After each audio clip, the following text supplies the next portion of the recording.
आवाज जनता की।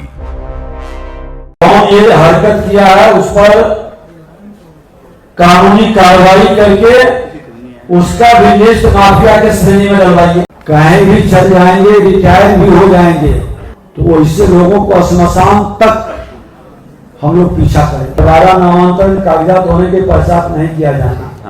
इस मामले में मैडम आप बताएं, ये तो आदमी है नहीं, ये आदमी आए इसका आवेदन दे करके गाय देना। लेकिन इसका होना चाहिए था, आपने क्यों नहीं किया? हम लोग के पढ़ने से लगा कि इसका होना चाहिए था, आपने क्यों नहीं किया उसका?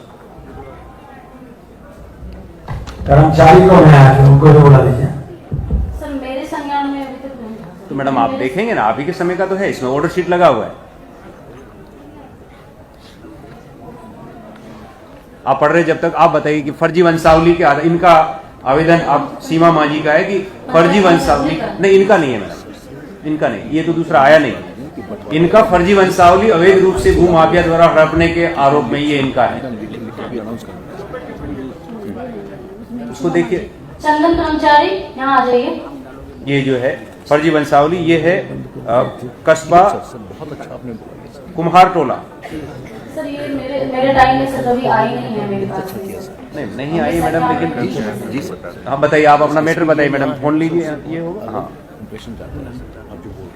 सर, ये हम लोग सीईओ सर को यहाँ चिट्ठी दिए हैं सर, और ये फर्जी वंशावली बना के भू माफिया सर जमीन को हड़प लिया है सर। कौन बनाया फर्जी वंशावली? कौन बनाया? फर्जी वंशावली जो है ना, भू माफिया जो है ना सर, एक लेडी नहीं, वो बनवाया होगा आदमी। कौन अथॉरिटी बनाया? वो बनाया है सर, पूर्णिया पूर्व के सीईओ सर बना दिए, जबकि ये जमीन सर कस्बा की है सर, और दूसरे जगह से बना के दे दिए। और ये घटना सर ऐसी घटना है सर, ये जो है ना मेरे पिताजी का सर 74 में मेरे पिताजी ये जमीन खरीदे थे सर, 74 में, 74 से लेके सर 2018 तक सर हम लोग का रसीद अपडेट है, कट रहा है, सब पेपर है सर। कोरोना काल में सर क्या हुआ, और हम भी बाहर जॉब करते हैं सर, वाइफ घर में रहती है। कोरोना काल के समय में क्या किया, हम जितने भी ब्रोकर थे सर, वो क्या किया, देखता है पार्टी यहाँ नहीं रहता है, बाहर में रहता है, और मेरा ये 40-45 साल का जमीन पिताजी का सर, ये फर्जी वंशावली बना के इनका सीईओ सर का ये लेके उनका अभी क्या बोलेंगे सर उसका, उनका एफिडेविट, हाँ ये हाँ उनका बना प्रभाव लेके उनके यहाँ सर अपील कर दिया एडीएम सर के यहाँ। और हम जब आए सर, मेरा न सर 74 से लेके पिताजी का 2018 तक अपडेट रसीद कटा हुआ है सर, 45 साल का। 19 में सर जब हम रसीद कटाने आए सर, ऑनलाइन हो गया था उस समय सर, तो बोलता है क्या आपका जमाबंदी कैंसिल हो गया। हमने मेरा जमाबंदी कौन कैंसिल कर दिया, 45 साल का जमीन है, 45 साल का रसीद कटा हुआ है। तो बोलता है कि नहीं, आप ना नोटिस भेजा था आपको, आपने नहीं आया, इसलिए आपका ये एक्स पार्टी डिसीजन देके आपका इसको खत्म कर दिया, मतलब आपका जमाबंदी को खत्म कर दिया 45 साल का। तब सर हमने क्या करें सर, वो लोग जो है ना काफी बदमाशी करने लगा। मैं जब प्लॉट पर जाता था तो मेरा सर सब हम सर डीएम सर के यहाँ हमको एक आदमी बताया कि इसका एक ही उपाय है, एडीएम सर अगर आपका जमाबंदी 45 साल का रद्द किया है, आप तुरंत डीएम सर का शरण में चले जाओ। डीएम सर थे सर उस समय राहुल सर काफी मदद किए सर। राहुल सर ने सर एक ऑर्डर निकाल दिया सर, उसमें बोले क्या सर कि इस जमीन को जो है ना कोई टच नहीं कर सकता है जब तक इसका सुनवाई डीएम ऑफिस से नहीं हो जाता है। लेकिन सर उनका इतना ताकत है सर, वो डीएम सर का ऑर्डर को नहीं माना। और जानते हैं सर क्या किया, प्लॉट पर जाने से सर वो जमीन को सर घेराबंदी कर दिया, ये कर लिया। और घेराबंदी करने के बाद जानते हैं सर, सबसे दुख लगता है सर, वो जमीन को सर अभी थानेदार को ऑर्डर है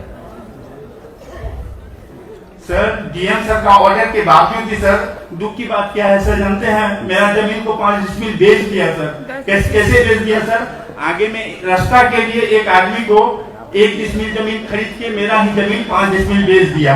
बेच देने के बाद में सर वो जो है ना मोटेशन जो होता है ना सर, वो मोटेशन भी करवा लिया, जबकि हम सीईओ कस्बा के यहाँ एक चिट्ठी दी है, मैं भी दिया सर, खुद सीईओ लिखे हैं। ये बताओ, ये कलेक्टर साहब के आदेश के बाद में मैडम ने म्यूटेशन किया है? यस सर यही गलत किया, कलेक्टर साहब के आदेश के बाद म्यूटेशन। क्या डेट क्या है अंशुल, डेट क्या है उस आदेश का? डेट तो ये मैडम की बात है, डेट क्या है उसका? 29/4/2022 है। यस सर 22 में तो मैं नहीं थी सर, मैं तो वो तो आदेश है, उसके बाद म्यूटेशन कब हुआ है? कब हुआ है? मोटेशन देखिए सर कब कर दिया। मेरा उसमें फसल घबराइए नहीं, धैर्य से बताइए। हाँ अलबड़ाई में कब हुआ है? ये देखिए सर ये 21 22 है, ऑर्डर है 22 का ही है, 26 जुलाई 22 का है मैडम। सर मेरे यहाँ पोस्टिंग 2024 मई 22 का है। 24 में मेरे यहाँ पोस्टिंग वहाँ कौन समय अप्रैल 22 है सर, ऊपर ट्रांसफर हो गया है। कहाँ गया है? अभी प्रमोशन में से डीसीएलआर के शायद अभी यहाँ है आराम में। नोट कर लीजिए और उनसे स्पष्टीकरण लीजिए। आप ये डीएम के आदेश के बाद उन्होंने कैसे किया? और दूसरा इसमें अंशुल ये इंट्रीम और ऑर्डर उनको एक पत्र भी यहाँ से भेजिए और उनको नोट करिए तो डीसीएलआर को कहीं भी चल जाएंगे, रिटायर भी हो जाएंगे तो वो इससे लोगों को श्मशान तक हम लोग पीछा करेंगे, इसमें ये ध्यान में रखिए। इसमें सर क्या है, ये अंतरिम ऑर्डर है, आदेश है, तो कलेक्टर साहब से अनुरोध है कि इसको सुनिए। उस पार्टी की उन्होंने तत्काल रोक लगाया था, फाइनली इस केस को डिस्पोजल करिए। सीओ साहब अगर उन्होंने गलत वो वंशावली बनाया है वो वेरीफाई करिए, वंशावली गलत बनाने वाले आदमी पे कार्रवाई होनी चाहिए, और जो कलेक्टर के आदेश के बावजूद भी म्यूटेशन कर दिया उस आदमी पे भी कार्रवाई होनी चाहिए, और जो गलत जमाबंदी बना दिया है उसके बाद में उसको बेच के उसका म्यूटेशन तो रुक ही जाना चाहिए, और जमाबंदी बनाया जमाबंदी नहीं वो जो अभी फिर से बेच रहा है उसका। हाँ फिर से जो फिर 10 डिसमिल फिर बेच दिया, तो मैंने सीओ सर के यहाँ फिर अपील दिया, इसको जमाबंदी नहीं किया सर। नहीं इसका जमाबंदी क्या म्यूटेशन नहीं करी, और जो पहले रोक दिया अच्छी बात आपने नहीं उसको रोके हैं। धन्यवाद धन्यवाद है आपको। अच्छी बात है, और पिछला जो किया है उस सबको संशोधन करवाइए। कैंसिल कराइए। और कौन माफिया है डीएम साहब, कौन ये हरकत किया है उस पर कानूनी कार्रवाई करके उसका भी लिस्ट माफिया के श्रेणी में डलवाइए। कौन ये सब खेल खेल रहा है यहाँ? और इसमें एक बोलो सर का हमारे माननीय मंत्री जी का इसमें बहुत जोर है कि हम लोगों के राजस्व अधिकारी इसी बात से परेशान है कि हमारे यहाँ फर्जी कागजात ला के दे जाता है, और कई बार जाने अनजाने में आदमी के पास इतना समय नहीं होता, उसको हम लोग बिना वेरीफाई किए हम लोग कर डालते हैं, म्यूटेशन कर देते, क्योंकि समयबद्ध सीमा में हमको करना होता है। ऐसे में गलत आवेदन पे गलत फोर्स डॉक्यूमेंट के आधार पे अगर अटेम्प्ट भी करेगा कोई म्यूटेशन के लिए किसी के, तो हम लोग एफआईआर करेंगे। पहले भी आदेश दिया गया, ये फिट केस है जिसमें एफआईआर करने की आवश्यकता है। अगर सीओ साहब के यहाँ गलत एफिडेविट करके, पहली बात तो उस दूसरे अंचल वाले को बनाना नहीं चाहिए था, अगर बना दिया तो ये सदर के सीओ साहब सुन रहे होंगे, आप इसको देख लीजिए और उसमें एफआईआर करिए कि इसने गलत वंशावली बनाया, ये वेरीफाई कर लीजिए कि वंशावली जो कह रहे हैं ये सही है गलत है कि नहीं है। इसको वेरीफाई करने के बाद में आपको एफआईआर करना चाहिए। गलत वंशावली के आधार पे आपके यहाँ पे वो अटेम्प्ट कर दिया, म्यूटेशन करा दिया। और सही वंशावली क्या है, आप उसका सही वंशावली बताइए। सरपंच साहब होंगे, मुखिया जी होंगे, गांव के लोग होंगे, जानते होंगे सारी चीजें, उनसे बनवा के लाइए सही वंशावली। और अभी जो सही वंशावली के बारे में जो बताए सर आप, अभी ना मैं डीएम सर से मिला था, अंशुल सर से, कि सर को बताया कि सर मैं बाहर जॉब करती हूँ, वाइफ घर में रहती है और मेरा 45 साल का जमीन ऐसे हो गया। तो अंशुल सर ने हमको काफी मदद किया, उन्होंने इनको नॉमिनेट कर दिया इंक्वायरी करने के लिए प्लॉट। अच्छी बात है, बहुत अच्छी बात है।